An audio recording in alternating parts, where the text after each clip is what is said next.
135 గజాల భూమి కేవలం 8 లక్షలకే. ప్రతి నెల 10,000 monthly rental income. Ravindranath Reddy గారు అంటే ఒక చిన్న వ్యక్తి కాదు. మహానేత వైఎస్ రాజశేఖర రెడ్డి గారి బావమరిది, మాజీ ముఖ్యమంత్రి వైఎస్ జగన్మోహన్ రెడ్డి గారి మేనమామ. అలాంటి మీరు కమలాపూర్లో ఈసారి ఓడిపోవడం ఏంటి అసలు? ఈవీఎం ట్యాంపరింగ్ జరిగింది అంటే 2019లో కూడా ఈవీఎం ట్యాంపరింగ్ జరిగిందంటారా? మీ పార్టీకి కొండంత అండైన కార్యకర్తలకు ఏం చేశారు మీరు అసలుకి? వివేకానంద రెడ్డి మర్డర్ కేసు కూడా ఒక కారణం కాదంటారా? ఈ పచ్చ మీడియా అనేది పెద్ద ఎత్తున ఎన్నికల సమయంలో మీ అక్కగారు విజయమ్మ గారు అమెరికాలో ఉంటే ఒక వీడియో రిలీజ్ చేశారు. నా కుమార్తె వైఎస్ షర్మిలను గెలిపించండి. మీడియాలో అంతా కూడా నిజాలే వస్తున్నాయా? ఆమె కూతురును మాత్రమే ఓటేయమని చెప్పారు. కొడుకుకు ఎందుకు చెప్పలేదంటారు? Welcome to Suman TV. నేను మీ నాగరాజ్ బైర్శెట్టిని. ఈరోజు మనతో ఉన్నారు కడప జిల్లా కమలాపురం మాజీ ఎమ్మెల్యే రవీంద్రనాథ్ రెడ్డి గారు. నమస్తే సార్. నమస్కారం అండి. బాగున్నారు కదా? బాగున్నాం నాగరాజ్ గారు, మీరు ఎలా ఉన్నారు? మీ బ్లెస్సింగ్స్ ఇలా ఉన్నాను సార్ నేను. మీరు మాత్రము సూపర్ స్టార్ కృష్ణలాగా వన్న దగ్గర వీరుడు అనేసి అసలు 60+ అంటే కూడా ఎవరు నమ్మరు అసలుకి. అలాగే యవనస్తుడుగా ఉన్నారు. ఎలా మెయింటైన్ చేస్తున్నారు సార్ మీరు అసలు? దేవుడు దయండి అంతే. రవీంద్రనాథ్ రెడ్డి గారు అంటే ఒక చిన్న వ్యక్తి కాదు. మహానేత వైఎస్ రాజశేఖర రెడ్డి గారి బావమరిది, మాజీ ముఖ్యమంత్రి వైఎస్ జగన్మోహన్ రెడ్డి గారి మేనమామ. ఇంత బలమున్న రాజకీయ నేపథ్యం ఉన్న కుటుంబానికి చెందిన వారు మీరు కూడా ఒక సీనియర్ నాయకుడు. అలాంటి మీరు కమలాపూర్లో ఈసారి ఓడిపోవడం ఏంటి అసలు? సవాలచ్చే కారణాలండి. కొన్ని కారణాలు చెప్పండి అసలు. ఈవీఎం ట్యాంపరింగ్ జరిగిందని చెప్పేసి అనుకుంటాం. ఈవీఎం ట్యాంపరింగ్ త్రూఅవుట్ స్టేట్ జరిగింది. అది ఒక నా నియోజకవర్గం అనేది కాదు, త్రూఅవుట్ స్టేట్ ప్రతి బూతు జరిగింది. అంటే 2019లో కూడా ఈవీఎం ట్యాంపరింగ్ జరిగిందంటారా? 2019లో ట్యాంపరింగ్ జరగడానికి జగన్మోహన్ రెడ్డి అధికారంలో లేరు. అందులో ఎన్నికల కమిషన్ ఎవరి ఆధ్వర్యంలో పనిచేస్తుంది? అది స్వయం ప్రతిపత్తి. కేంద్ర ప్రభుత్వం ఆధ్వర్యంలో ఉన్నా కూడా స్వయం దానికంటే కేంద్ర ప్రభుత్వం ఆధ్వర్యంలో నడుస్తుంది. స్వయం ప్రతిపత్తి ఉంటుంది. యూనివర్సిటీలకు కూడా స్వయం ప్రతిపత్తి ఉంటుంది. కానీ యూనివర్సిటీలు కూడా అలా పనిచేయవు కదా, గవర్నమెంట్ ఏం చెప్తే అది చేస్తారు అంతే. సో ఇది కూడా కేంద్ర ప్రభుత్వానికి సంబంధించిన ఒక సంస్థ. ఓకే. సో దానికి స్వయం ప్రతిపత్తి ఉండవచ్చు. కానీ అది 2019లో కేంద్ర ప్రభుత్వంతో అధికారంలో ఉన్న వాళ్ళతో జగన్మోహన్ రెడ్డి టైప్ లేడు. సో ఈయన అప్పుడు సింహం సింగిల్గానే వచ్చింది, ఇప్పుడు కూడా అట్లాగే వచ్చింది. సో అందుకు అప్పుడు అవకాశం ఉండదు. ఇప్పుడు అవకాశం ఎన్డీఏ కూటమితో టైఅప్ అయిపోయిన చంద్రబాబుకు, పవన్ కళ్యాణ్కు, బీజేపీకి వీళ్ళకు ఉంటుంది మరి అసలు అవకాశం. ఈవీఎం ట్యాంపరింగ్ జరిగింది అనుకుంటాము. జరిగితే మరి జగన్మోహన్ రెడ్డి గారు ఎలా గెలిచారు అసలు? పులివెందుల్లో ప్రోగ్రామింగ్ జరిగింది, చిప్ ప్రోగ్రామింగ్ జరిగింది. చిప్ ఉంటుంది కదా, ఈవీఎంలో చిప్ ఉంటుందా? ఉంటుంది. చిప్ ప్రోగ్రామింగ్ జరిగింది. ఆ ప్రోగ్రామింగ్ 15% కొన్ని చోట్ల జరిగింది, 18% కొన్ని చోట్ల జరిగింది, 20% కొన్ని చోట్ల జరిగింది. అది ప్రోగ్రామింగ్ జరిగింది. దానికి నెట్ ఫెసిలిటీ ఏదో అవసరం లేదు కదా. నీ సెల్లుకు ఎలా వస్తుంది? నీకేమైనా వైర్ ఉందా? దానికి ఏం లేదు కదా. సో దీంట్లో సిమ్ ఉంటుంది, దాంట్లో చిప్ ఉంటుంది. ఓకే. ఆ చిప్ ప్రోగ్రామింగే అలా ఉంటుంది అనమాట. శాంసంగ్ తీసుకున్నాం అనుకో, శాంసంగ్ సంబంధించిన ప్రోగ్రామింగ్ అంతా దాంట్లో ముందుగానే ఉంటుంది ఆ సిమ్లో. లేకుంటే ఐఫోన్ తీసుకున్నారనుకోండి, యాపిల్, దానికి సంబంధించిన ప్రోగ్రామింగ్ అంతా ముందుగానే ఉంటుంది. యాప్లో డౌన్లోడ్ చేసుకోవాల్సిన పని లేదు, అన్నీ ముందుగానే డౌన్లోడ్ చేసి ఉంటాయి. సిమ్ ఆన్ చేయంగానే వచ్చేస్తాయి. నువ్వు ఇంకా అవసరం అనేవి ఎక్స్ట్రా ఏంటన్నా ఉంటే డౌన్లోడ్ చేసుకుంటావు తప్ప మామూలుగా వాళ్ళ ప్రోగ్రామింగ్ ఉండేదంతా ఉంటుంది. ఐఫోన్ హ్యాక్ చేయడం కష్టం అంటారు కదా, ఐఫోన్తో సంబంధం. వాళ్ళ ప్రోగ్రామింగ్ వాళ్ళు చేస్తారు. ఐఫోన్ వాళ్ళు ప్రోగ్రామింగ్ ఆ సిమ్లో చేసేదంతా నీకు వస్తుంది. మరి ఈవీఎంలో ట్యాంపరింగ్ ఎక్కడ జరిగిందంటారు? ఎక్కడైతే కేంద్ర ప్రభుత్వము అంటే ఎంపీలు, ఎమ్మెల్యేలు ఎలక్షన్స్ ఎక్కడైతే జరిగాయో సో ఆ స్టేట్లలో మాత్రమే చేయడం జరిగింది. ఎందుకంటే మిగతా చోట్లంతా ఎంపీ ఎలక్షన్స్ మాత్రమే ఉన్నాయి. సో అందుకోసం అక్కడ రెగ్యులర్ గవర్నమెంట్ ఉంటుంది, అక్కడ స్టేట్ గవర్నమెంట్లు ఉంటాయి. సో అక్కడ ఏదైనా అనుమానం వచ్చిందనుకోండి, హెజిటేషన్స్ వచ్చే కార్యక్రమం జరుగుతుంది. సో ఇక్కడైతే ఎన్నికల కమిషన్ ఆధ్వర్యంలో ఎలక్షన్ జరుగుతుంది. జగన్మోహన్ రెడ్డి గారు అప్పనంగా 2 నెలల ముందే ఎన్నికల కోడ్ వస్తూనే ఎన్నికల కమిషన్కి అప్పచెప్పినారు గవర్నమెంట్ను. ఈయన నామకే వాస్తే ముఖ్యమంత్రి తప్ప ఈయన ఆర్డర్స్ ఎవరు వినేవాళ్ళు కూడా ఉండరన్నమాట. సో అట్లా ఎన్నికల కమిషన్ ఆధ్వర్యంలో ఈ 4 చోట్ల జరిగాయి. ఎక్కడ? ఆంధ్ర, ఒరిస్సా, సిక్కిం, అరుణాచల్ ప్రదేశ్. సో ఈ 4 చోట్ల చేయడం జరిగింది. ఓకే. సో అందుకోసం జగన్మోహన్ రెడ్డి గారిని ఎందుకు గెలిపించారు మరి? ఒరిస్సాలో కూడా అట్లాగే నవీన్ పట్నాయక్ గారు ఓటమి. ఓకే. సో ఇక్కడ కూడా పోవడం జరిగింది. అంతే తప్పనిచ్చి జగన్మోహన్ రెడ్డి గారు తప్పు చేసింది లేదు, జగన్మోహన్ రెడ్డి గారు ఇంకొకరు చేసింది లేదు, ఎవరికన్నా తప్పు చేసింది లేదు. సో జగన్మోహన్ రెడ్డి గారు ఎలా గెలిచారు అంటే వాళ్ళ ప్రోగ్రామింగ్ 15%, నవీన్ పట్నాయక్ గారు అలా గెలిచారు 15%, 18% ఇట్లా ఉంటాయి. సో ఆ ప్రోగ్రామ్ కంటే ఎక్కువ ఓట్లు వాళ్ళకు మెజారిటీ వచ్చినాయి మామూలుగానే. అందుకోసం వాళ్ళు మామూలుగానే ఇంకరోంత ఎక్కువ మెజారిటీతో గెలిచిండాలి. ఓకే. సో ఈ 11 చోట్ల ఎక్కడైతే ఉందో వాళ్ళు మామూలుగానే ఆ మెజారిటీలు పెరిగిండాలి. ఓకే. సో ప్రోగ్రామింగ్లో దానికంటే ఎక్కువ వచ్చినాయి కాబట్టి వాళ్ళు గెలవడం జరిగింది ఆ 11 కూడా. లేకుంటే వాళ్ళు కూడా పోయింది అన్నమాట. అంటే దర్శిలో తొలి నుంచి కూడా టీడీపీ, వైసీపీ అలా ఇలా దోపుజులు ఆడుతూ స్వల్ప తేడాతో దర్శిలో మీ పార్టీ అభ్యర్థి బూచపల్లి శివప్రసాద్ రెడ్డి గెలిచారు. మరి అక్కడ కూడా ప్రోగ్రామింగ్ జరిగిందా? అంటే చాలా కొన్ని చోట్ల స్టాంపింగ్ అంటే వన్ సైడెడ్గా జరిగిన బూతుల్లో కూడా తెలుగుదేశం మెజారిటీ వచ్చింది. అంటే ఇప్పటికీ వైసీపీ నాయకులు ఇంకా కళ్ళు తెరవలేదు అంటే ఏమంటారు మీరు? మీకు కూడా తెలుసు, అందరికీ కూడా తెలుసు, ప్రజలకు కూడా తెలుసు. ప్రజలు కూడా ఇప్పుడు అదే మా ఓట్లన్నీ ఎక్కడ ఏం పోయినాయి, ఎలా పోయినాయి అని బాధపడుతున్నారు తప్ప ఇంకో రకమైన పరిస్థితి కాదు. దాంట్లో ఏం జరిగింది అంటే కొన్ని తెలుసుకోవాల్సిన అవసరం కూడా తప్పకుండా ఉంది. దాంతోపాటు ఈ జగన్మోహన్ రెడ్డి గారు కానీ వైఎస్ఆర్ కాంగ్రెస్ పార్టీ అధికారంలో ఉన్నప్పుడు ప్రజలకి ఏమీ అన్యాయం ఎక్కడా చేయలేదు. ఎక్కడ కూడా అన్యాయం ప్రజలకు జరగలేదు. సంక్షేమ కార్యక్రమాల ద్వారా మేలే జరిగింది అన్నమాట. వెల్ఫేర్తో మేలే జరిగింది. సో ఖచ్చితంగా తన సొంతానికి జరిగిన ఆదాయం, తన జోబికి జరిగిన ఆదాయం అన్నమాట. సో అందుకోసం అదేమి ఊర్లలో జరిగిన ఆదాయమో, లేకపోతే తాలూకాల్లోనో మండలాల్లోనో లేకుంటే జిల్లాల్లో జరిగిన ఆదాయం కాదు. ఎవరెవరి జోబికి వాళ్ళకు ఆదాయం వచ్చిన పరిస్థితి. అంటే ఇలా డబ్బులు ఇచ్చాం కాబట్టి ఇలా ఓట్లు వేయండి అని అడుగుతారా? కాదు, అలా కాదు. ఇంకేం అవసరం లేదు. ప్రజలు చేసాం కాబట్టి ఆ మంచికి ఓటు వేయండి అని అడగడం. ఒకటి మంచి అంటున్నారు సార్, నేను అడుగుతాను సార్ ఒకటి చెప్పండి. మీరు ఫీల్ కావద్దండి. మంచి అంటే దశల వారీగా మద్యపానాన్ని నిషేధిస్తూ ఎన్నికల నాటికి 2024 ఎన్నికల నాటికి 5 నక్షత్రాల హోటళ్ళకే పరిమితం చేశానని హామీ ఇచ్చిన జగన్మోహన్ రెడ్డి గారు ఎక్కడ చేశారు? మద్యము నిషేధం పేరిట సొంత కంపెనీలను, సొంత డిస్టిలరీలు పెట్టి మీ పార్టీలోని కొంతమంది నాయకులకు దారదత్తం చేసి వాళ్ళు దాని ద్వారా ఆదాయం పెంచుకోవడము, అసలుకి బ్రాండ్లు ఇష్టానుసారం బ్రాండ్లు మార్కెట్లోకి తీసుకొని రావడము, మొత్తం కూడా జే బ్రాండ్స్ అన్నారు కదా, అవి ఒక మంచి పని చేయడం అంటారా? అంటే చిన్న చిన్న లోపాలను చూపించి అమ్మ ఒడి, ఆసరా లాంటి పథకాలను రద్దు చేయడం అంటారా? అసలు ఏం మంచి పని చేశారని చెప్పండి. ఒక వర్గానికి మంచి చేశారు మీరు డీబీటీ ద్వారా, మరొక వర్గం జగన్మోహన్ రెడ్డి గారు ముఖ్యమంత్రి అయిన వెంటనే ప్రైవేట్ స్కూల్ యాజమాన్యాలు మొత్తం కూడా ఆయన పతనాన్ని కోరుకున్నాయి.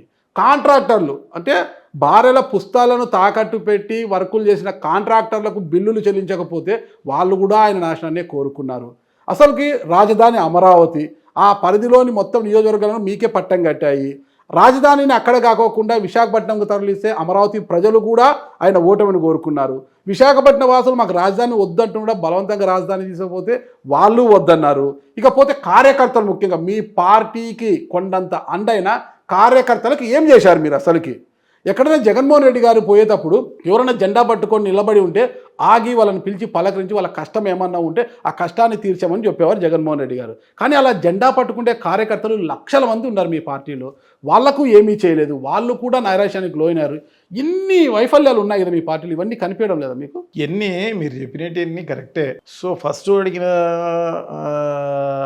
మందు దాని గురించి ఒకసారి మనం అనుకుంటే, సో ఆయన ముందుగానే చెప్పడం జరిగింది, ఎన్నికల మేనిఫెస్టోలోనే చెప్పడం జరిగింది.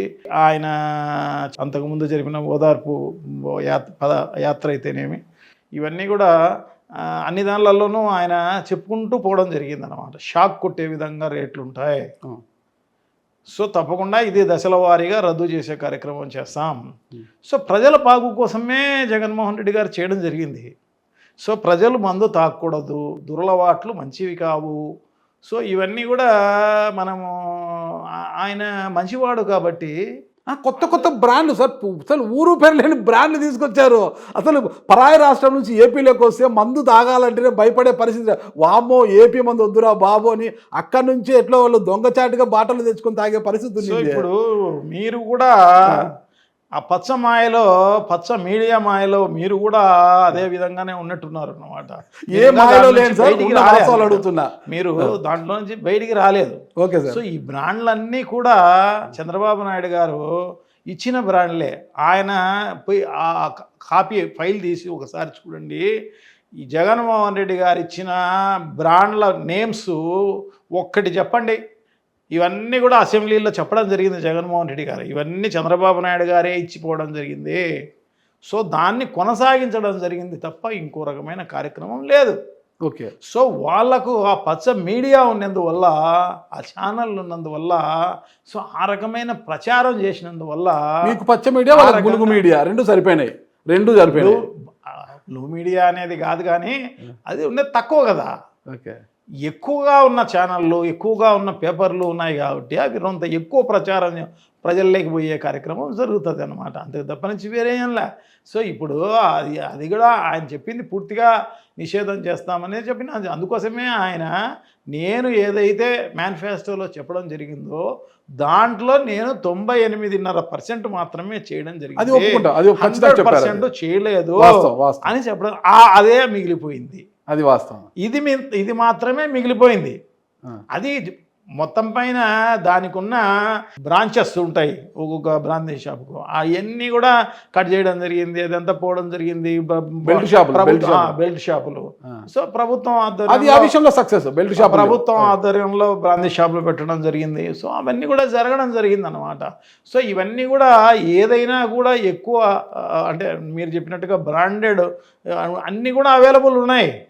సో అవన్నీ కూడా ప్రీమియం బ్రాండ్స్ అన్నమాట. అవి ప్రీమియం బ్రాండ్స్ కాబట్టి వాళ్ళకు అందుబాటులో ఉండకపోయి ఉండొచ్చు.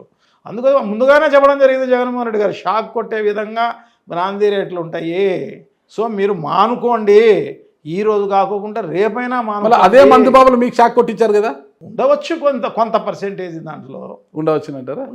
కార్యకర్తల విషయం ఏంటి? కార్యకర్తలు మాత్రమే పట్టించుకున్నారా? కార్యకర్తల విషయం అంటే డెఫినెట్గా కార్యకర్తలకు ఇంకా మంచి చేసి ఉండాలి. పార్టీ పెట్టినప్పటి నుంచి జగన్మోహన్ రెడ్డి గారు ఏదైతే కాంగ్రెస్ పార్టీ నుంచి బయటకు వచ్చి వైఎస్ఆర్ కాంగ్రెస్ పార్టీ ఏ రోజైతే పెట్టడం జరిగిందో ఆ రోజు నుంచి వాళ్ళు పాపం మొన్నటి వరకు, నిన్నటి వరకు, ఈ రోజు వరకు కూడా వాళ్ళు కొనసాగుతున్న పరిస్థితి అన్నమాట. వాళ్ళు మన ప్రభుత్వం వస్తే ఏమేమో జరుగుతాయిలే అని చెప్పేసి ఎక్స్పెక్టేషన్స్ హైగా ఉంటాయి అన్నమాట వాళ్ళకు. అంటే ఏదైతే ఒక సినిమా ఏదో అంటారనమాట, ఒక సినిమా సూపర్ హిట్ అని చెప్పేసి ముందుగానే ఊహించి మనం సినిమా హాల్ లేకపోతే ఆడ కొంత బాగలేకపోయినా కూడా మొత్తం అటర్ ఫ్లాప్ అయినట్టు ఆ రకంగా జరుగుతా తప్ప ఇంకో రకమైన పరిస్థితి కాదు. వాళ్ళు బాగా ఎక్స్పెక్ట్ చేసినారు. వాళ్ళు 5 ఏళ్ళ ముందు చూసినారు, 2014 వరకు చూసినారనమాట. 2014లో అధికారంలోకి రాలేకపోవడం జరిగింది అనమాట. 67 సీట్లు రావడం జరిగింది. సో మళ్ళా వాళ్ళేమీ వెనక్కి పోలేదు. సో మళ్ళీ తప్పకుండా ఖచ్చితంగా జగన్మోహన్ రెడ్డి గారిని ముఖ్యమంత్రి చేయాలి, మా జీవితాలు, మా బతుకులు మారిపోతాయి, అవి ఇవి ఏమేమో జరుగుతుందని చెప్పేసి పెద్దగా ఊహించడం జరిగింది అనమాట. సో అది ఊహించిన లెవెల్కు జగన్మోహన్ రెడ్డి గారు చేయలేకపోవచ్చు. ఎందుకంటే కరోనా ఒక ఎఫెక్ట్ అనేది 5 ఇయర్స్లో 2 ఇయర్స్ కరోనాతో పోయిందనమాట. సో దానివల్ల బడ్జెట్ అనేది కొంత సహకరించని పరిస్థితి ఉండవచ్చు. సో ఇవన్నీ కూడా జరగడమే కాకోకుండా ఆయన పార్టీ బలోపేతానికి కొన్ని వర్గాలను, కొత్త వర్గాలను కలుపుకునే దాంట్లో భాగంగా ఆయన పార్టీని దృష్టిలో పెట్టుకొని కొంత వీళ్ళను కొంచెం అలక్ష్యం చేసి ఉండవచ్చు. కొత్త వర్గాలంతా కూడా కలుపుకుపోవాలన్నది ఆయన ఉద్దేశం. ఇదే విమర్శ కమలాపురంలో కూడా ఉంది కదా. రవీంద్రనాథ్ రెడ్డి గారు కూడా కార్యకర్తలకు ఏమీ చేయలేకపోయారనే విమర్శ ఉంది కదా. రవీంద్రనాథ్ రెడ్డి ఒకడే కాదు, throughout state YSR Congress party కార్యకర్తలకు వాళ్ళు ఎక్స్పెక్ట్ చేసిన దాంట్లో మ్యాక్సిమం వాళ్ళు ఎక్స్పెక్ట్ చేసినంత దూరం చేసి ఉండకపోయి ఉండొచ్చు. అంతేగాని తప్పకుండా నా నియోజకవర్గంలో అయితేనేమి మిగతా కొన్ని అన్ని నియోజకవర్గాల్లో బాగానే అవకాశం ఉన్న మేరకు మేము హెల్ప్ చేయడం జరిగింది. ఓకే, అంటే అవకాశం ఉన్న మేరకు అంటే వాళ్ళకు బిల్లులు సరిగైన టైంలో రాకపోవడం అనేది ఒకటి. సో సో ఆ రకమైన పరిస్థితి. ఎందుకంటే అందరూ నాయకులు, ఎందుకంటే జగన్మోహన్ రెడ్డి గారు ఉన్న ఎన్ఆర్ఏజీఎస్ డబ్బులను దాన్ని ఈ ప్రభుత్వానికి ఆస్తులు కల్పించాలి. సో ఈ ప్రభుత్వంకు ఆస్తులు కల్పించి ఊరికే ఏదో మట్టిలో పోస్తే ఏమవుతుంది, నష్టం అవుతుంది. దానివల్ల భవిష్యత్తులో మంచి జరగాలి అంటే ప్రభుత్వానికి ఆస్తులు కల్పించాలన్న ఉద్దేశంతో సచివాలయాలు అయితేనేమి, రైతు భరోసా కేంద్రాలు అయితేనేమి, వెల్నెస్ సెంటర్లు అయితేనేమి, ఈ గోడౌన్లు అయితేనేమి, రైతులకు సంబంధించి ఇవన్నీ కూడా ఒక్కొక్క ఊర్లో కట్టుకుంటూ పోవడం జరిగింది. ఇవన్నీ ఎందుకు? జగన్మోహన్ రెడ్డి గారు దూరదృష్టి గల నాయకుడు. పాపం ప్రజల డబ్బులు ఎక్కడా వేస్ట్ కాకూడదు, సో అవన్నీ కూడా సక్రమంగా ప్రజలకు అందాలి అన్న ఉద్దేశంతో ముందుకు పోయినాడు తప్ప 100% దీంట్లో ఇవన్నీ కట్టకోకుండా మానేసి సో ఇవన్నీ కూడా నీరు చెట్టు కార్యక్రమానికో లేకోకుండా ఇంకొక దానికో పెట్టేసేసి సో దానికి ఆ విధంగా చేసి ఉండొచ్చు అన్నమాట. మీతో నేను ఏకీపిస్తాను సార్. ఊర్లలో గ్రామాల్లో కావచ్చు ఎక్కడైనా కూర్చో ప్రభుత్వ ఆస్తులను అయితే జగన్మోహన్ రెడ్డి గారు కట్టబెట్టారు, లేదని లేదు నేను దాని గురించి. కానీ వాటిని నిర్మించి ఎవరైతే మన పార్టీ కార్యకర్తలే వాటి కాంట్రాక్ట్ పనులు చేశారు కదా, వాళ్ళకి ఇంతవరకేంది బిల్లులు ఇవ్వకపోతే పార్టీ కార్యకర్తలకు బిల్లులు మంజూరు కాలేదు. వాళ్ళ పరిస్థితి ఏంటి అసలు? అంటే కేంద్ర ప్రభుత్వానికి ఎన్ఆర్ఏజీఎస్ డబ్బులు అవి కేంద్ర ప్రభుత్వానికి సంబంధించిన డబ్బులు కేంద్ర ప్రభుత్వం నుంచి రావాలి. ఆ డబ్బులు కేంద్ర ప్రభుత్వం అనేది సహకరించనందువల్ల సో దానికి వాళ్ళకు ఆ డబ్బులు వాళ్ళకు అందిన పరిస్థితి. ఎన్ఆర్జీఎస్ నిధులని మీరు మళ్ళా ప్రభుత్వ ఆస్తుల కోసం ఎలా ఖర్చు చేశారు? మళ్ళీ అలా చేసుకుంటే ఆ వెసులుబాటు ఉందంటారా? ఉంది కదా. మరి దానికి పని దినాలు ఎంత ఉంటాయో అంత పర్సెంటేజ్ ఆఫ్ డబ్బులు మనం ఈ శాశ్వతమైన పనుల కోసం పెట్టవచ్చు అన్నమాట. అవి రోడ్లు కావచ్చు, బిల్డింగ్లు కావచ్చు, సిమెంట్ రోడ్లు కావచ్చు, తార్ రోడ్లు కావచ్చు, ఇంకా ఏదైనా కావచ్చు, ఇవన్నీ కూడా పెట్టవచ్చు. సో అందుకు దాన్ని సక్రమమైన మార్గంలో ప్రజలకు ఉపయోగపడే విధంగా తీసుకుపోవాలన్నదే జగన్మోహన్ రెడ్డి గారి ఉద్దేశం. సో దాంట్లో భాగంగానే ఆయన ఆ కార్యక్రమం చేయడం జరిగింది. దాంట్లో ఏమైందంటే కొంచెం జగన్మోహన్ రెడ్డి గారు ఏదో ఇట్లా నీరు చెట్టు అనేది ఒక ప్రోగ్రాం అలాంటిది పెట్టి ఉంటే కొంత కార్యకర్తలు ఏదో కొంచెం వాళ్ళు సంపాదించుకునే కార్యక్రమం జరిగిండేమో. ఎమ్మెల్యేగా ఒక మేనమామగా మీరు సూచన ఇచ్చే సలహా ఇచ్చిండొచ్చు కదా. అది జరగలేదు కాబట్టి సో అతను ఒక కన్స్ట్రక్టివ్ వేలో పోతున్నాడు. సో ప్రజలకు ప్రభుత్వానికి మంచి జరగాలనే ఉద్దేశంతో పోతున్నాడు. అందుకోసం సలహాలు ఇచ్చి ఉండొచ్చు, కానీ ఒక్కొక్కరికి ఒక్కొక్క దృక్పథం ఉంటుంది. మీరు మీ వే ఆఫ్ స్టైల్ ఒక రకంగా ఉంటుంది, నా వే ఆఫ్ స్టైల్ ఒక రకంగా ఉంటుంది, జగన్మోహన్ రెడ్డి గారి వే ఆఫ్ స్టైల్ ఒకరు ఉంటుంది, చంద్రబాబుది ఇంకొక రకంగా ఉంటుంది. సో ఆ రకంగా ఆయన వే ఆఫ్ స్టైల్లో ఆయన ముందుకు పోవడం జరిగిందన్నమాట. మొత్తం మీద తీసుకుంటే ఉమ్మడి కడప జిల్లాలో అసలు ఎవరు ఓడిపోయినా కూడా జగన్మోహన్ రెడ్డి గారి తర్వాత ఖచ్చితంగా మేనమామ రవీంద్రనాథ్ రెడ్డి గారు ఖచ్చితంగా గెలుస్తారనుకున్నారు. కానీ మీరు ఓడిపోయారు. ఇక్కడ ఉమ్మడి కడప జిల్లాలో తీసుకుంటే రాజంపేట, బద్వేలు, పులివెందులు మాత్రమే గెలిచాయన్నమాట. అంటే అక్కడ జగన్ గారి తర్వాత బద్వేలు, రాజంపేట గెలవడం ఏంటి, మీరు ఓడిపోవడం ఏంటి అనేది ఏమన్నా మీరు ఒక పోస్ట్ మార్టం చేసుకున్నారు? ఎందుకు నా వైఫల్యం జరిగింది అనేసి. ఈవీఎంకి సంబంధించిందే ట్యాంపరింగ్ అనేదే మ్యాక్సిమం జరిగింది. మిగతా ప్రభుత్వ వైఫల్యాలు అనేవి సో ఆయన థింకింగ్ ప్రకారము ప్రజలు కృతజ్ఞత తెలియజేసే దాంట్లో భాగంగా ఆయన కొంత ఓవర్ ఎక్స్పెక్టేషన్ ఏమన్నా చేశాడేమో అని చెప్పేసి అనుకోవాల్సి వస్తుంది. ఎందుకంటే ఆశావాహులు ఉంటారు, మనకంటే ఎక్కువ ఎవరైనా చెబితే దాన్ని ఆశపడి పోయే వాళ్ళు కూడా ఉంటారు అని చెప్పేసి ఆయన ఆ యాంగిల్ గమనించలేదేమో. ఎందుకంటే చంద్రబాబును ఆయన గతంలో కొన్ని వేల హామీలు ఇవ్వడం జరిగింది. 2014లో ఆయన ఏమీ దాంట్లో నెరవేర్చని పరిస్థితి, అందరూ మోసపోయిన పరిస్థితే. ఎందుకంటే రైతులకు మొత్తం పంట రుణాల మాఫీ అన్నాడు, మహిళలకు మొత్తం వాళ్ళకి డాక్రా రుణాలన్నీ మాఫీ అని చెప్పినాడు, బంగారంతా ఇడిపిస్తామని చెప్పినాడు. సో ఇవన్నీ కూడా ఏమీ చేయలేకపోయినాడు ఆయన. దాంట్లో 20% కూడా చేసిన పరిస్థితి లేదు. ప్రతి వర్గము ప్రతి వాళ్ళు చంద్రబాబు పాలనలో నష్టపోవడం జరిగింది. సో అటువంటి పరిస్థితుల్లో చంద్రబాబును నమ్మే పరిస్థితి ఉండదు కదా. అతను ఏదైనా అబద్ధాలు చెప్పినా కూడా, మోసాలు చేసినా కూడా సో తప్పకుండా ప్రజలు దాన్ని యాక్సెప్ట్ చేయరు అని జగన్మోహన్ రెడ్డి గారు ఊహించడం జరిగిందన్నమాట. సో అది కొంచెం ఆశావాహులు కూడా ఉంటారు. మనకంటే ఎక్కువ ఎవరిస్తే వాళ్ళ దగ్గరికి పోయే వాళ్ళు కూడా ఉంటారు అనేది తెలుసుకోవాల్సిన అవసరం తప్పకుండా ఉంది. ఎందుకంటే ఈయన ఒకటి ఏదైనా చెబితే అది ఖచ్చితంగా నెరవేర్చాలా అన్నది ఆయన ఉద్దేశం. అందుకోసమే ఆయన ఏదైతే మేనిఫెస్టోలో చెప్పడం జరిగిందో నవరత్నాల గురించి, ఆ నవరత్నాలన్నీ కూడా 98.5% ఆయన అన్నీ నెరవేర్చడం జరిగింది. అదే కాదు, ఎంత చిత్తశుద్ధి ఉంది అంటే ఎలక్షన్ అయిపోయిన తర్వాత కూడా 2 స్కీములు, ఆసరా అయితేనేమి, చేయూత అయితేనేమి, ఆ బ్యాలెన్స్ డబ్బులు మొత్తం వేయడం జరిగింది అన్నమాట జగన్మోహన్ రెడ్డి గారు. సో అంత కమిట్మెంట్ ఉన్న లీడర్ అన్నమాట. సో డెఫినెట్గా ప్రజలకు మంచి చేయాలనే సదుద్దేశంతోనే ఉన్నారు. అలాగే మంచిది మనకు కూడా వాళ్ళు కూడా మంచిగా ఆలోచన చేస్తారు, ఒక మంచి ప్రభుత్వాన్ని మళ్ళీ తెచ్చుకుంటారు అని చెప్పేసి. ఇదే కాకుండా అందరూ కూడా జయప్రకాష్ నారాయణ అయితేనేమి, ఇంకొకరు లక్ష్మీనారాయణ అయితేనేమి, వీళ్ళందరూ కూడా వాళ్ళ ఇంటర్వ్యూస్లో చెప్పిన పరిస్థితి అన్నమాట. ఎందుకంటే సంక్షేమ కార్యక్రమాలు ఇంత బాగా అమలు చేసిన ప్రభుత్వాన్ని ప్రజలు తెచ్చుకోకుండా మానరు. ఒకవేళ తెచ్చుకున్నారు అంటే ప్రపంచంలోనే సంక్షేమ కార్యక్రమాలు అమలు చేసే పరిస్థితే ఉండదు డెఫినెట్గా. ఎందుకంటే ప్రజలు సంక్షేమ కార్యక్రమాలు ఏముందిలే, ఇచ్చినా ఒకటే ఈకున్నా ఒకటే, అబద్ధాలు చెప్పి మనం అధికారంలోకి రావచ్చు, మళ్ళీ ఈకపోయినా పర్వాలేదులే అనుకునే స్థాయికి వస్తారు. ఎందుకంటే జగన్మోహన్ రెడ్డి గారే ఉదాహరణ. అంత బాగా అమలు చేసిన జగన్మోహన్ రెడ్డి గారినే ప్రభుత్వమే రాలేదు అని చెప్పేసి అనుకునే స్థాయికి మొత్తం రాజకీయ నాయకులందరూ, ప్రపంచంలో ఉన్న రాజకీయ నాయకులు అందరూ వస్తారు. ప్రభుత్వాలు ఏ సంక్షేమ కార్యక్రమాలు అమలు చేసే పరిస్థితి ఉండదు అని వాళ్ళందరూ కూడా చెప్పడం జరిగింది. ఇప్పుడు తెలంగాణకు ఏపీకి మంచి సంబంధాలు ఉన్నాయి. గతంలో కేసీఆర్ గారికి జగన్ గారికి 2023 ఎన్నికల్లో కేసీఆర్ గారు, 2024 జగన్ గారు ఓడిపోయారు. ఇక్కడ రెండే మనం గమనించాలి కదా. తెలంగాణ సాధన కోసము కేసీఆర్ గారితో పాటు ఎంతోమంది మలిదశ తెలంగాణ ఉద్యమంలో ప్రాణాలు కోల్పోయిన వారు ఉన్నారు, వారి కుటుంబాలు ఉన్నాయి, ప్రాణాలు అడ్డుపెట్టి పోరాటం చేసిన నాయకులు ఉన్నారనమాట.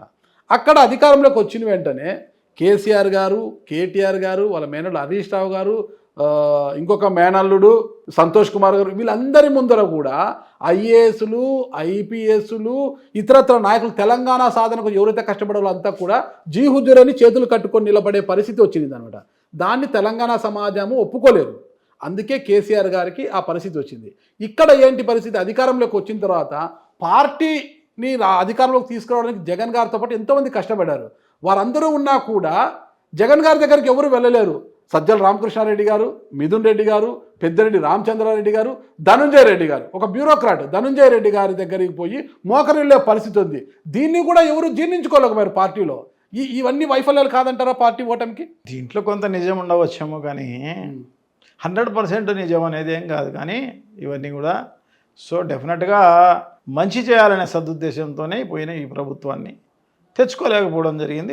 ప్రజలు భవిష్యత్తులో తెచ్చుకుంటారని నమ్మకం ఉందా? డెఫినెట్గా తెచ్చుకుంటారు. ఈ చంద్రబాబు నాయుడు గారు గతంలోనే జగన్మోహన్ రెడ్డి గారు చాలా కష్టాలు పడడం జరిగింది ఆ సంక్షేమ కార్యక్రమాలన్నీ అమలు చేసే దాంట్లో. సో దానికి మించిన విధంగా ఈరోజు డబుల్ ట్రిపుల్ భారం పడే పరిస్థితి ఉంటుంది. అంటే రాష్ట్రం మొత్తం ఫలితాలు ఏమన్నా కడప జిల్లాలో వైఎస్ఆర్ గారి కుటుంబానికి ఇది కోట లాంటిది. కడప జిల్లా అంటే ఈ కోట బీటలు వాడడానికి కారణము వివేకానంద రెడ్డి మర్డర్ కేసు కూడా ఒక కారణం కాదంటారా? అదేమి జాతీయ సమస్య అసలు కాదు, జిల్లా వరకు రాష్ట్ర వ్యాప్తమైన సమస్యలు అసలు కాదు. అది కాదు, జిల్లాలో ఈ పరిస్థితి ఈ జిల్లాకు సంబంధించిన సమస్యలు అంతకన్నా కాదు. ఇది ఒక కుటుంబానికి సంబంధించిన సమస్య. అది వివేకానంద రెడ్డి గారు అందరూ ఈ పచ్చ మీడియా అనేది పెద్ద ఎత్తున ఆ రకంగా ప్రచారం చేయడం జరిగింది తప్ప. సార్ మీరు కరెక్ట్ మాట్లాడారు. పచ్చ మీడియాతో పాటు మీ మేనకోడలు షర్మిల గారు ఒకవైపు, వివేకానంద రెడ్డి గారి కుమార్తె సునీత గారు ఒకవైపు, ఆయన శ్రీమతి సౌభాగ్యమ్మ గారు ఒకవైపు వివేకానంద రెడ్డి మర్డర్ కేసు విషయంలో మాట్లాడారు. ఎవరైతే హత్య చేశారో నిందితుల వైపే జగన్ గారు నిలబడ్డారని మాట్లాడింది కూడా మీరు చూశారు. ఓకే, పచ్చ మాఫియాని పక్కన పెడదాం, మనం పచ్చ మీడియాని పక్కన పెడదాం. దాంతోపాటు వీళ్ళు లేరంటారా ఆరోపించిన వాళ్ళు? వివేకానంద రెడ్డి మర్డర్ కేసు విషయంలో మీ కుటుంబం వైపే వేలెత్తి చూపుతున్న వాళ్ళు లేరంటారా? దాన్ని చంద్రబాబు నాయుడు గారు బాగా ఉపయోగించుకోవడం జరిగింది. సో వీళ్ళను పావులు చేయడం జరిగింది. ఆయన డైరెక్షన్లో ఇవన్నీ నడపడం జరిగింది. సో ఆ రకంగా ఆయన డైరెక్షన్లో వీళ్ళు యాక్టర్స్ వీళ్ళు నడవడం జరిగింది. కాబట్టి ఆ రకంగా వచ్చిన రిజల్ట్ అది. అంత మీ మేనకోడలు కూడా ఒక యాక్టర్ అంటారా? ఇంక వేరే ఇదేం లేదు. దాంట్లో పాత్రలందరూ పాత్రలే. సో దాంట్లో వీళ్ళు ఒకవైపు మేనలుడు ఒకవైపు మేనకోడలు, మీరు బాగా ఆలోచించాలి. వీళ్ళు వాళ్ళు అనేది ఏం కాదు దాంట్లో. సో ఇప్పుడు ఎలక్షన్ అయిపోయి దాదాపు 2.5 నెలల దగ్గర అయిపోయింది అనుకుంటా. అప్పటి నుంచి ఇప్పటి వరకు ఏమన్నా వీళ్ళు ఈ పాత్రలు ఏమన్నా మాట్లాడినాయా? మళ్ళా వివేకానంద రెడ్డి ఇష్యూ గురించి లేదు. మళ్ళీ అయిపోయింది కదా సమస్య, ఎలక్షన్ అయిపోయింది కదా, ఇంక మళ్ళీ మాట్లాడాల్సిన పని లేదు కదా. అంటే సీన్ అయిపోయింది. సీన్ అయిపోయిన తర్వాత అదే పాత్ర అయ్యే మాటలు మళ్ళీ రావు కదా. మీరు ప్రొడ్యూసర్ కాబట్టి బాగా క్యాచ్ చేశారు. స్క్రిప్ట్ ప్రకారము జరిగింది తప్ప ఇంకో రకమైన కాదు, ఏం లేదు దాంట్లో అంతా. సో దాన్ని ప్రజలను మెస్మరైజ్ చేయడమే. సో దాన్ని ఎంత బాగా ఉపయోగించుకోవడం జరిగిందో చంద్రబాబు నాయుడు అంత బాగా ఉపయోగించుకోవడం జరిగింది. ఎందుకంటే ఆయన క్రిమినల్ బ్రెయిన్ అది. ఆయన ఏ రకంగా ఎక్కడి నుంచి ఏంటి ఎలా అనేది పావులన్నీ కూడా నడిపే కార్యక్రమం. ఎన్నికల సమయంలో మీ అక్కగారు విజయమ్మ గారు అమెరికాలో ఉంటే ఒక వీడియో రిలీజ్ చేశారు. నా కుమార్తె వైఎస్ షర్మిలను గెలిపించండి, వైఎస్ రాజశేఖర్ వారిని గెలిపించండి అని ఒక వీడియో చేశారేమో. అది ఊరికే వీళ్ళు సృష్టించిందేమో. ఇప్పుడు పేపర్లు మీడియాలో అంతా కూడా నిజాలే వస్తున్నాయా? అది మీ అక్క వీడియో, విజయమ్మ గారి వీడియో కాదంటారు. అది ఆమె కూతురును మాత్రమే ఓటేయమని చెప్పారు. మరి కొడుకుకు ఎందుకు చెప్పలేదంటారు? అది అక్కడ పాయింట్ కాదు. అక్కడ ఆమె కూతురు నిలబడింది, కూతురు ఓటేయండి. కొడుకు కూడా ఉన్నారు కదా, రాష్ట్ర ముఖ్యమంత్రి కదా, అధికారంలోకి సబ్జెక్ట్ కాదు కదా. ఆమె ఎంపీ గురించి మాత్రమే మాట్లాడింది. అంటే కొడుకు కూడా నా కొడుకు మళ్ళీ ఆశీర్వదించండి అంటే అది కూడా నేను చెప్పిన డూప్లికేట్ దీంట్లో కూడా ఆయన అనింది ఎంపీకి మాత్రమే ఓటేయమని చెప్పి. ఆ డూప్లికేట్ దాంట్లో మీరు ఒకసారి చూడండి దాన్ని. అంటే ఎంపీకి ఏమనేది ఒరిజినల్, మిగతా డూప్లికేట్ అంటారా? ఆమె కూతురు కాబట్టి ఆమె నిలబడిందన్న ఉద్దేశంతో చెప్పిన తప్ప ఇవన్నీ పూర్వాపరాలు తర్వాత ముందు ఇదంతా కాదు. అదంతా ఒక కుటుంబానికి సంబంధించిన విషయం. Vivekananda Reddy murder case CBI మిమ్మల్ని కూడా విచారించింది కదా? విచారించింది, ఒక బంధువుగా విచారించింది అంటారా? అవును. మీరు సిబిఐని అడిగారు తొందరగా కేసుని? నేను ఇదే చెప్పాము, తొందరగా ఎవరైతే చేశారో వాళ్ళని శిక్షించండి. డెఫినెట్గా వివేకానంద రెడ్డి ఆత్మన్న శాంతిస్తుంది. సో డెఫినెట్గా, ఎందుకంటే ఒక మంచివాడు వివేకానంద రెడ్డి గారు. మీకు ఎలా ఉండేది వివేకానంద రెడ్డి గారితో సంబంధం? నాతో చాలా బాగా ఉండేవాడు కదా, దానికి ఏముంది దాంట్లో. సార్ ఓకే సార్, ఈ విషయాలను మనం పక్కన పెడితే 2019లో గెలిచిన తర్వాత మీరు ఇచ్చిన హామీల మేరకు కమలాపురాన్ని ఏ మేరకు అభివృద్ధి చేశారు? మాక్సిమం చేయడానికి ప్రయత్నం చేయడం జరిగింది. అన్నీ కూడా ప్రయత్నం చేశారు పనులు ఆల్మోస్ట్. కొన్ని 70% అయిపోయినాయి, కొన్ని 20% అయిపోయినాయి, కొన్ని 30% అయిపోయినాయి, కొన్ని 50% అయిపోయినాయి. కొన్ని చేసి చెప్పిన హామీలన్నీ కూడా ప్రయత్నం చేయలేదు. కరోనా వల్ల 2 ఏళ్ళు వెనక్కి పోవడం వల్లనే ఇది కొంత జరిగింది. అంటే రైల్వే బ్రిడ్జ్ కట్టిన తర్వాతే మళ్ళా నేను ఎన్నికల్లో వచ్చి ఓటు అడుగుతానని మీరు హామీ ఇచ్చారు కదా, మరి ఎందుకు చేయలేకపోయారు? అది దానికి ఎన్నో కారణాలు అన్నమాట దానికి. ఎందుకంటే దానికి టెండర్ పిలవడం జరిగింది 6 సార్లు. 6 సార్లు అంటే దాదాపు 1.5 సంవత్సరం పిలవడం జరిగింది. ఒక్కొక్కసారి 1.5 నెలన్నర, 2 నెలలు, 3 నెలలు పడుతుంది మళ్ళీ టెండర్ పిలవడానికి. పిలిచిన తర్వాత అది ఎవరు ముందుకు రావడం లేదు. సో ఆ రకంగా 6 సార్లు పిలవడం జరిగింది స్టేట్ గవర్నమెంట్ ఫండ్స్ తోటి. పిలిస్తే దానికి ఇంకా అట్లా కుదరదు అని చెప్పేసి లాస్ట్కు సెంట్రల్ గవర్నమెంట్కు సంబంధించి దాంట్లో నితిన్ గడ్కరీ కొన్ని ఫ్లైఓవర్లు, దీన్ని 30 ఫ్లైఓవర్లు కావాలని చెప్పి జగన్మోహన్ రెడ్డి గారు అడగడం జరిగింది. దాంట్లో దీన్ని మొట్టమొదటి దాంట్లోగానే చేర్చడం, ఫస్ట్ నెంబర్ 1 ఈ ఫ్లైఓవర్ను నెంబర్ 1గా పెట్టడం జరిగింది.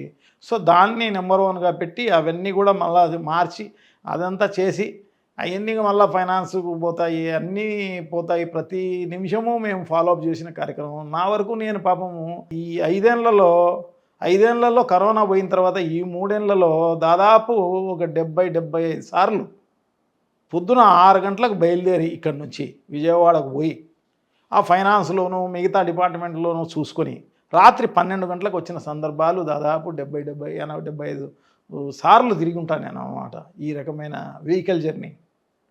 సో ఎందుకు ఇది కమిట్ చేశాము, ఆ కమిట్మెంట్ ప్రకారం జరగాలి అన్న ఉద్దేశమే అన్నమాట. నిన్న జరిగిన పరిస్థితులు ఆ రకంగా అనుకూలించలేదు. మరి టెండర్ నిన్న జరిగిన జిల్లా పరిషత్లో ఇప్పుడు ఉన్న sitting MLA Putta Chaitan Reddy flyover గురించి మొట్టమొదటి ప్రతిపాదన పెట్టారు కదా. ఏమని ఫ్లైఓవర్? ఇది కాదు, ఇది పాపాగ్ని నది నుంచి నేషనల్ హైవే పైన పాపాగ్ని నది నుంచి ఇక్కడికి వచ్చేది, అది పెట్టారు. రైల్వేది అదన్నా ఆయన చేస్తారు. వార్ ఫుడ్ బేసిస్ లో చేపించడం జరిగింది.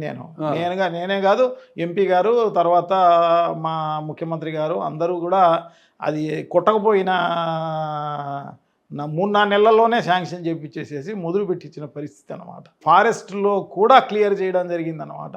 వాళ్ళు ఫస్ట్ చూపించిన బౌండరీ వేరు ఫారెస్ట్ వాళ్ళు, దాని తర్వాత ఆ బౌండరీ కాదు ఇంకొక బౌండరీ అని చెప్పేసి చూపించడం జరిగిందనమాట. ఆ బ్యాలెన్స్ ఏదైతే ఉందో ఆ బౌండరీకి ఫారెస్ట్కు డబ్బులు కట్టిన దాంట్లో ఈ నేషనల్ హైవే వాళ్ళు ఇది జరిగిందనమాట. సో అదే కాకోకుండా ఈ ఫారెస్ట్ క్లియరెన్స్ తీసుకోకోకుండా ఇంత బిడ్జి మీరు కట్టినారు, మా ఫారెస్ట్లో కూడా పనిచేయడం జరిగింది అని చెప్పేసి వాళ్ళు అఫెండ్ అయిపోయినారనమాట.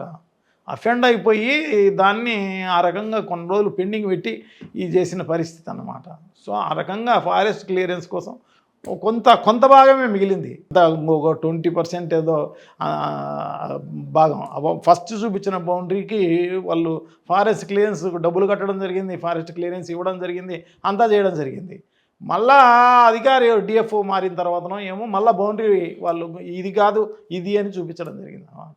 ఆ బ్యాలెన్స్ ఏదైతే ఉందో ఆ బ్యాలెన్స్కు ఫారెస్ట్ క్లియరెన్స్ ఇది అన్నమాట. ముందుగానే మా ఫారెస్ట్ను ఆక్రమించేసినారు, క్లియరెన్స్ లేకోకుండానే చేసినారు, మీరు క్లియరెన్స్ వచ్చిన తర్వాత చేసుకోవాలి కదా. సో ఇవన్నీ కథ అన్నమాట. సో దీన్ని ఫాలోఅప్ చేసి చేయడం జరిగింది అన్నమాట. మ్యాక్సిమం మొత్తం ఎంత చేసినా కూడా అది సో లాస్ట్ 2-3 స్తంభాలే పిల్లర్లే మిగిలిపోయినాయి అన్నమాట. అంతకు తప్ప నుంచి వేరే అదంతా మీ పిల్లర్ని కూల్చేశారు. ఇంకొక ఆరోపణ కూడా ఉంది సార్ మీ ఓటమి వెనక. ఇంకొక ఆరోపణ, సర్వరాయ సాగర్కు నీళ్లు తీసుకొస్తామన్నారు, వచ్చింది అర్రాకొర నీళ్ళు. ఆ అర్రాకొర నీళ్ళు కూడా ఆ సర్వరాయ సాగర్ పక్కనే రవీంద్రనాథ్ రెడ్డి గారు భూములు కొని చేపల చెరువులు పెట్టేశారు. ఆ నీళ్ళన్నీ కూడా చేపల చెరువుకు కొన్ని నీళ్ళేమో భారతీయ సిమెంట్స్ వాడుకోవడం సరిపోయింది తప్పితే ప్రజలకు నీళ్ళని ఇచ్చిన పాపాన పోలేదు. అది కూడా ఒక కారణం అంటున్నారు. అదే పచ్చ మీడియా ఇంకా దాంట్లో నుంచే బయటికి రావడం లేదన్నమాట. నేను పచ్చ మీడియా నేను చదివినేది అడుగుతున్నాను సార్. నేను పచ్చ మీడియా కాదు, నేను ఏ మీడియా కాదు, సోషల్ మీడియా చదివినేది నేను అడుగుతున్నా, విన్నది నేను అడుగుతున్నా గారు సార్. సో అది రాజశేఖర రెడ్డి గారు కన్న కళ. ఓకే, అది మొత్తం పైన జిఎన్ఎస్ఎస్ అనేది గాలేరు నగరి సుజల స్రవంతి, దాంట్లో భాగంగానే సర్వరాయ సాగర్. సో దానికి సంబంధించి 2,75,000 ఎకరాలు 3 జిల్లాల్లో, కర్నూలు, కడప, చిత్తూరు జిల్లా, జిఎన్ఎస్ఎస్ అనేది గాలేరు నగరి, అదే అనమాట సుజల స్రవంతి తెలుసు. సో దానికి సంబంధించి ఈ 3 జిల్లాలకు కలిపి 2,75,000. నా నియోజకవర్గంలోని 80,000 ఎకరాలు. చూడు, 2,75,000 3 జిల్లాలు, 80,000 మీ దగ్గరే. 80,000 అంటే దాదాపు 1/3 భాగం మీ దగ్గరే ఉంది. నా కాన్స్టిట్యున్సీలోనే పెట్టిన ఘనత జగన్మోహన్ రెడ్డి గారిది అనమాట. ఎక్కడ కృష్ణా నీళ్ళు, ఎక్కడ కమలాపురము, ఎక్కడ కడప జిల్లా, ఎక్కడ కథ. సో దీనికి ఆద్యుడు ఎన్టీ రామారావు కావచ్చు. నిజంగా కూడా దానికి ఎన్టీ రామారావు గారిని కూడా మనము గుర్తుపెట్టుకోవాల్సిన అవసరం. ఎందుకంటే ఆయన మొదలు పెట్టింది ఆయనే, చేయలేదు కానీ మొదలు పెట్టడం జరిగింది. తర్వాత రాజశేఖర రెడ్డి గారు వచ్చిన తర్వాత దాన్ని మ్యాక్సిమం అది కూడా ఫారెస్ట్ క్లియరెన్స్లు ఉన్న చోట 20%, 10% జరిగిన పరిస్థితి. కొన్ని ప్యాకేజీలు 70%, 80% అయిపోయిన పరిస్థితి అనమాట. సో దాంట్లో భాగంగా వచ్చిందే సర్వరాయ సాగర్ అనమాట. సో దానికి సంబంధించి ఇంకా కూడా బ్యాలెన్స్ ఏం మిగిలిపోయినాయి అంటే పంట కాలువలు తీయడము, ఈ మిగతా కాలువలు తీయడము, ఇవన్నీ కూడా బ్యాలెన్స్ మిగిలిపోయినాయి. అది ల్యాండ్ అక్విజిషన్ ప్రాబ్లము, ఈ ప్రాబ్లం ఆ ప్రాబ్లం అన్నీ కూడా అప్పటి నుంచి ఇప్పటి వరకు కూడా పెండింగ్ ఉన్న పరిస్థితి అన్నమాట. సో లాస్ట్ మినిట్లో నేను ప్రతిసారి ఫాలోఅప్ చేసిన కార్యక్రమంతో ఈ రెవెన్యూ వాళ్ళకు కూడా విపరీతమైన పనిభారం అనమాట, చాలా రకాలుగా వాళ్ళకు. సో అటువంటి పరిస్థితుల్లో ల్యాండ్ అక్విజిషన్ అనేది డిలే అయిపోయింది. ఈ పంట కాలాలు రాలేదు. వచ్చిందంటే కన్నా మా వీరపనేనిపల్లి మండలంలోనే దాదాపు 35,000-36,000 ఎకరాలు సాగులేకి వచ్చింది అనమాట. సో అటువంటి మంచి ఉద్దేశంతో పెట్టిన పరిస్థితి అనమాట. సో ఆ పంట కాలువలు రానందువల్ల రాజశేఖర రెడ్డి గారి టైంలో దాదాపు 60%-70% పూర్తి అయిపోయిన పరిస్థితి ఆ రిజర్వాయర్ అనమాట. సో దాంట్లో ఇంకా బ్యాలెన్స్ ఏదో 20-30% మిగిలి ఉంది. అందుకోసమే దాన్ని 3 TMCలు పెట్టాల్సింది 1 TMC పెట్టడం జరిగిందనమాట. అరాకొర ఏం లేదు, 1 TMC 1. ఆ నీళ్లు కనీసం పంట పొలాలకు ఇవ్వట్లేదు. దానివల్ల పంట కాలువలు లేనందువల్ల అయినా కూడా ఆ మండలానికి ఉపయోగపడిన పరిస్థితి అనమాట. మొన్నటి వరకు కూడా నీళ్లకు ఇబ్బంది లేని పరిస్థితి అనమాట. గ్రౌండ్ వాటర్ బాగా పెరిగిన పరిస్థితి అనమాట. సో ఆ మొత్తం అంతా కూడా అదే కాదు, మాకు సంబంధించి ఉల్లూరు మండలంతో సహా కూడా గ్రౌండ్ వాటర్ పెరిగిన. ఇంత పెరిగితే ఆ పచ్చ మీడియాని ఎందుకు అలా రాస్తుంది అంటారు? మళ్ళీ చెప్పండి. వాళ్ళకి ఇంకా అదే పని. జగన్మోహన్ రెడ్డి గారి పైన బురద జల్లే కార్యక్రమము, వైఎస్ఆర్ కాంగ్రెస్ పార్టీ పైన బురద జల్లే కార్యక్రమము, మా పైన బురద జల్లే చేపల చెరువు లేవా అక్కడ? కూడా సర్వరాయ సాగర్ ఉంది. సో దానికి సంబంధించిన భూములే ఇవన్నీ. అంటే మీకు చేపల చెరువులు ఉన్నాయా లేవా? ఉన్నాయి. మరి ఆ చేపల చెరువుకు నీళ్ళు ఎక్కడ అంటే నుంచి వస్తున్నాయి? ఉపయోగించుకోకూడదనేది ఏం లేదు కదా. ఓకే. దానికి ఏమి ఎకరాకింత అని డబ్బులు కట్టేదే, ఏం ఊరికే ఉచితంగా కాదు అది. డబ్బులు కట్టేదే గవర్నమెంట్కు. మీరు డబ్బులు కట్టారా?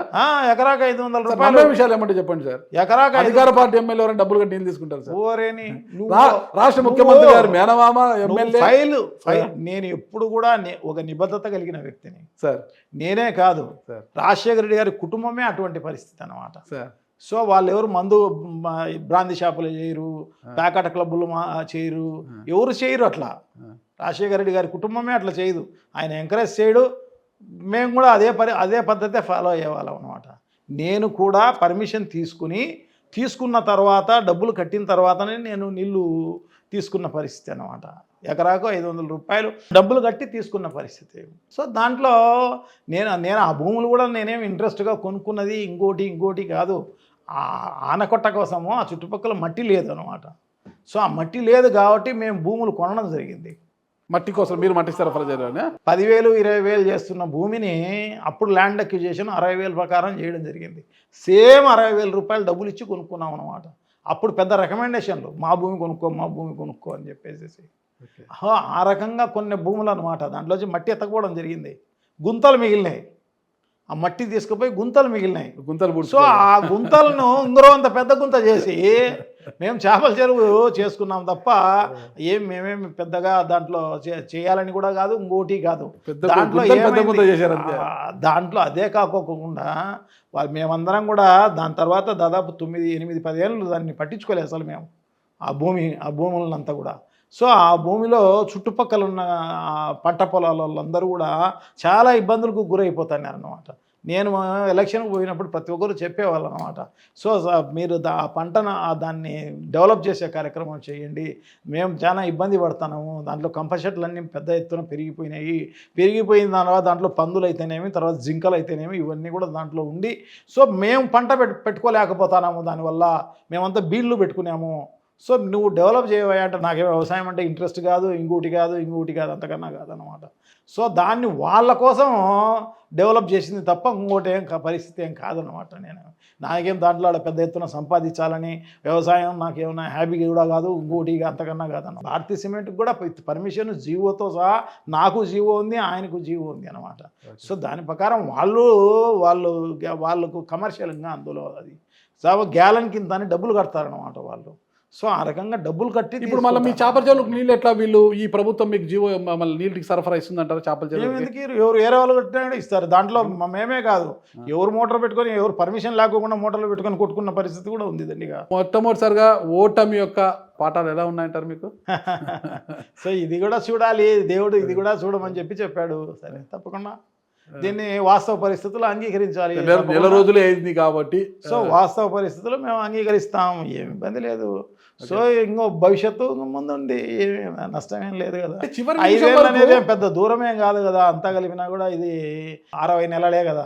ఇదే సంకల్పంతో ఇదే ఆశయంతో ఉన్నారు కదా. 2029 ఎన్నికల్లో బరిలో మీరే ఉంటారా, మీ కుమారుడు ఉంటారా? చూద్దాం. ఈ ఎన్నికలకే రవీంద్రనాథ్ రెడ్డి గారు బరిలో ఉండరు, వాళ్ళ కుమారుడు వస్తాడు బరిలో కానీ చాలా ప్రచారం జరిగింది. లేదు కాదుకూడదు, ఇద్దరు తప్పించి వైఎస్ కుటుంబం నుంచి మరొకరు అక్కడ పోటీ చేసే అవకాశం, పెద్ద చర్చలు జరిగాయి. తప్పు కానీ అవన్నీ కూడా ఊరికేదో రాస్తూ ఉంటారు తప్ప వేరే ఏం లేదు. ఎవరైనా కూడా యంగ్స్టర్స్ పైకి రావాల్సిన అవసరం తప్పకుండా ఉంది, ఎంకరేజ్ చేయాల్సిన అవసరం మాకు కూడా ఉంది. డెఫినెట్గా మీ కుమారుని ఎంకరేజ్ చేస్తారా? 2029లో మళ్ళీ మీరే పోటీ చేయాలనుకుంటారా? అప్పుడున్న పరిస్థితులను బట్టి చూద్దాం. అంటే రవీంద్రనాథ్ రెడ్డి గారికి ఇంకా పదవీకాంక్ష ఇంకా ఉందా? ప్రజలకు సేవ చేయాలి, సర్వీస్ చేయాలనేది తప్పకుండా ఉంటుంది. 2029కి రవీంద్రనాథ్ రెడ్డి గారు నాకు తెలిసి నాకున్న పరిజ్ఞానం ప్రకారం 70 ఏళ్ళకి వస్తారనుకుంటా. మరి ఇంకా చాలు కదా, కుమారుడిని ఎంకరేజ్ చేయొచ్చు కదా. అయితే ఇంకా పదవీకాంక్ష ఉందంటారా, ఇంకా ప్రజలకు సేవ చేయాలని? చూద్దాం. అలా బైఫర్కేషన్ జరుగుతుంది, రీఆర్గనైజేషన్ జరుగుతుంది 29 ఎలక్షన్కు. సో ఏమైనా పెరుగుతాయి కాన్స్టిట్యున్సీలు, పెరిగితే తండ్రి ఒక చోట కుమారుడు ఒక చోట పోటీ చేయవచ్చు, దాంట్లో తప్పే లేదు. అంతా మీరే ఉంటే మిగతా వాళ్ళు ఎట్లా సార్? పార్టీకి మంచి చేసే వాళ్ళు కావాలండి, ఎవరంటే వాళ్ళు కాదు కదా. ప్రజలకు మంచి జరిగే కార్యక్రమం, ప్రజలకు మంచి చేసి ఉంటే ప్రజలు ఓట్లేస్తారు. ప్రజలకు మంచి చేయకపోతే ఓట్లేరు. సో ప్రజా సంక్షేమం కోసం ఇప్పుడున్న సిట్టింగ్ ఎమ్మెల్యేకి మీరు ఏమైనా డెడ్ లైన్ పెట్టారా? ఇంత కాలం లోపల ఈ సమస్యలు తీర్చాలి లేకపోతే ఉద్యమిస్తామనేసి ఏమన్నా? మేము 2 ఏళ్ళు టైం ఇద్దాం అనుకున్నాం ఈ ప్రభుత్వానికి. అంత దూరం కూడా ఉన్న పరిస్థితి లేదు. ఇది ఏది బాగుంది కదా, పవన్ కళ్యాణ్ గారు రోజు ఒక ప్రభుత్వ ఉద్యోగిలా వెళ్ళి సెక్రటరీలో కూర్చుంటున్నారు, అధికారుల్ని అందరినీ పరుగులు పెట్టిస్తున్నారు, మరోవైపు బీజేపీ నాయకులు పరుగులు పెడుతున్నారు. చంద్రబాబు నాయుడు గారు కూడా ఢిల్లీకి వెళ్ళి మొన్ననే చాలా ప్రాజెక్టులకు సంబంధించి అదే మేమందరం కూడా సహకరిస్తాం దానికి. వాళ్ళు బాగా చేయమనే చెప్తాం మేము కూడా. పోలవరం సంబంధించి విదేశీ నిపుణులు వచ్చిపోయారు. అదే మరి ఇవన్నీ చేసి ఈ రాష్ట్రాల్లో ప్రజలందరికీ కూడా ఈ ప్రభుత్వం ఉపయోగపడితే మంచిది కదా. మేమంతా కూడా ఆహ్వానిస్తాం, మేమంతా సపోర్ట్ చేస్తాం, ఇబ్బంది లేదు. అందుకోసమే 2 years దీనికి టైం ఇద్దాము. ఎందుకు 2 years మీరు రిలాక్స్ అవుతారు? రిలాక్స్ అయ్యేది ఏమి ఉండదు. ఎప్పుడు ప్రజలకు అన్యాయం జరుగుతుందో అప్పుడు ప్రభుత్వ దృష్టికి, ప్రజల దృష్టికి తీసుకుపోవడమే మా పని. దీంట్లో నిర్లక్ష్యము అలక్ష్యం అనేది ఎప్పుడు ఉండదు. డెఫినెట్గా ఎప్పుడు జరిగినా రెడీగా ఉంటాం. అయితే 2 years దీనికి టైం ఇద్దాము. ఏదో వాళ్ళ ప్రభుత్వం వచ్చింది, సరిగా నడుపుతారేమో గమనిద్దాం ఏమి అని చెప్పేసి. ఎందుకు ఫస్ట్లోనే అందరినీ విమర్శించడం ఇదంతా ఎందుకులే అని చెప్పేసి ఉద్దేశంతో మేమైతే అనుకోవడం జరిగింది. కానీ అంత ఉన్న పరిస్థితి ఉన్నట్టుగా లేదు ఇది చూస్తే. ఎందుకంటే ఉచిత ఇసుక అని చెప్పినారు, మళ్ళీ ఉచితం ఎక్కడ లేదే, ఎక్కడ ఊపించలే, ఉచితం ఏమి లేదు. దానికి లోడింగ్ అన్లోడింగ్ కింద కండిషన్స్ అప్లై అన్నట్టుంది. 1+1 ఫ్రీ కండిషన్స్ అప్లై అన్నట్టు అట్లే ఉన్నట్టుంది. ఉచితం అంటే ఎండ్ యూజర్కు ఎవరైతే ఉపయోగించుకుంటారో వాళ్ళకి ఇసుక ఫ్రీగా దొరికినప్పుడు మాత్రమే దాన్ని ఉచిత ఇసుకే అంటారు. దానికి ఏందో నేనే లారీ పెడతా, నేనే మిషన్ పెడతా, నేనే ఎత్తుతా, నేనే ఇంటికి దగ్గరకు తీసుకుపోతా, నాకు ఇంత లెక్క కట్టు, ఏం అవసరం ఇది, నా సీనరీ ఛార్జెస్ ఇంత అవుతుంది, దానికి లెక్క కట్టు, భరించు, ప్రభుత్వం భరించు, ఉచిత ఇసుక అన్నారు. ఫైనల్గా స్ట్రైట్ ప్రశ్న సార్ ఒకటి. ఇటీవల సోషల్ మీడియాలో ట్రోల్ అవుతుంది, జగన్మోహన్ రెడ్డి గారు ఎమ్మెల్యే పదవికి రాజీనామా చేస్తే పులివెందుల శాసన సభ్యత్వానికి రాజీనామా చేసి పార్లమెంటుకి వెళ్ళబోతున్నారు అనేది, ఇది వాస్తవమా కాదా? సృష్టి ఇదే చెప్తే కదా నేను. నిజాలు ఏంటి ఉండవు, వీళ్ళే సృష్టిస్తారు ఒక సమస్యను, వీళ్ళే దాన్ని మళ్ళా డిబేట్ పెడతారు, టీవీలలో డిబేట్ పెడతారు, డిస్కషన్ చేస్తారు పెద్ద ఎత్తున ఏమేమో అని. ఎందుకు పోటీ చేయాలనుకుంటాడు చెప్పు? ఎలక్షన్ అయిపోయి నెలగాలే ఎందుకు పోటీ చేయాలనుకుంటాడు ఎంపీకి, ఇంకో దానికి ఎవరు చెప్పినారు? వీళ్ళే రాస్తారు, వీళ్ళే సోషల్ మీడియాలో పెడతారు, వీళ్ళే పేపర్లలో రాసేస్తారు, వీళ్ళే టీవీలలో డిబేట్ చేసేస్తారు. మీరు అటు జగన్ గారికి ఇటు షర్మిలమ్మ గారికి ఇద్దరికి మేనమామ కదా, మరి ఇద్దరిని కూర్చోబెట్టి ఒక సర్దుబాటు చేసి రాజీ కుదిరిస్తే వైఎస్ రక్తం అంతా ఒకవైపే ఉంటుంది కదా సార్. ఇద్దరు విడిపోయి ఒకరు కాంగ్రెస్ పార్టీ, ఒకరు వైఎస్ఆర్ కాంగ్రెస్, ఒకరు తల్లి కాంగ్రెస్, ఒకరు పిల్ల కాంగ్రెస్ అన్నట్టు అయిపోయారు కదా. దీనివల్ల ఈ డివైడ్ అండ్ రూల్ వల్ల ఇబ్బందులు పాలు కావడం లేదంటారు? అవుతారు కాబట్టే కలిసి ఉంటారని చెప్పేసి నేనైతే భావిస్తాను. దేవుడు కూడా అదే. మీరు కూర్చోబెట్టి మాట్లాడే ఒక ఇది చేయలేదంటారా? జరుగుతుంది, మంచిగా జరుగుతుంది అనుకుందాం.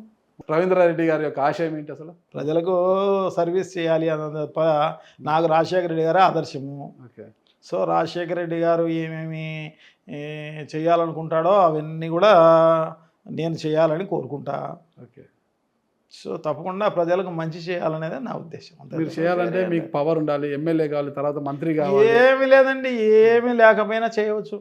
సర్వీస్ చేసేది ఏముందండి? ఈరోజు రిమ్స్లో ఈ అటెండెంట్లకు పేషెంట్లకు ప్రభుత్వం భోజనం పెడుతుంది, అటెండెంట్లకు ఎవరు పెట్టరు. సో వాళ్ళకు మేము ఎప్పటి నుంచో పొద్దున్నే అంటే మధ్యాహ్నం ఒక 500, 450, 500 మందికి భోజనం పెడతాం. ఈవినింగ్ మళ్ళీ ఒక 280 మంది, 300 మందికి భోజనం పెడతాం. సో ఇవన్నీ కూడా ఏమి మంత్రులు, ముఖ్యమంత్రులు, ఎమ్మెల్యేలు అయితేనే అవన్నీ కూడా కొనసాగుతూనే ఉంటాయి. మా సర్వీస్ అనేది ఎప్పుడు కొనసాగుతూనే ఉంటుంది. అదొకటే కాదు, అవకాశం ఉన్న మేరకు హెల్ప్ చేస్తూనే ఉంటాం. ఖచ్చితంగా సార్, ఇలాంటి సేవా కార్యక్రమాలతో మీరు ముందుకు పోయి మీ బావగారు అయినట్టే మహానేత రాజశేఖర రెడ్డి గారి పేరు నిలబెట్టాలని కోరుకుంటున్నాను సార్. Thank you sir. నమస్తే. నమస్కారం అండి నాగరాజు గారు.